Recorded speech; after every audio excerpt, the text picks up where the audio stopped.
పశ్చిమ బెంగాల్ అసెంబ్లీ ఎన్నికల్లో బీజేపీ సాధించిన విజయం పట్ల దేశవ్యాప్తంగా ప్రజలు ఎంతో ఊరట చెందారని ప్రధాని మోదీ తెలిపారు. ఆ ఎన్నికల ఫలితాలు ప్రపంచం దృష్టిని ఆకర్షించాయని చెప్పారు. 2 రోజుల గుజరాత్ పర్యటన కోసం ప్రధాని మోదీ జామ్నగర్కి వెళ్లారు.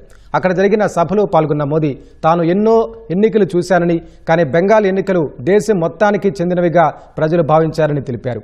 ప్రతికూలతలు, విమర్శలతో కాలం వెళ్లదీస్తున్న విపక్షాలు యువత ఆకాంక్షలను అర్థం చేసుకోవడంలో విఫలమయ్యాయని విమర్శించారు. గతంలో ఉప్పు ఉత్పత్తికి మాత్రమే పరిమితమైన గుజరాత్ నేడు సెమీకండక్టర్ చిప్, మెట్రో కోచ్లు, రైల్వే ఇంజన్ల తయారీ నుంచి విమానాల నిర్మాణానికి సన్నద్ధమయ్యే స్థాయికి ఎదిగిందని కొనియాడారు.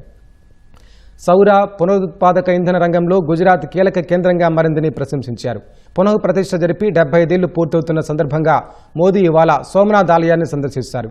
అనంతరం ప్రధాని వడోదరా వెళ్లి సర్దార్ ధామ్ ట్రస్ట్ హాస్టల్ కాంప్లెక్స్ సముదాయాన్ని ప్రారంభిస్తారు.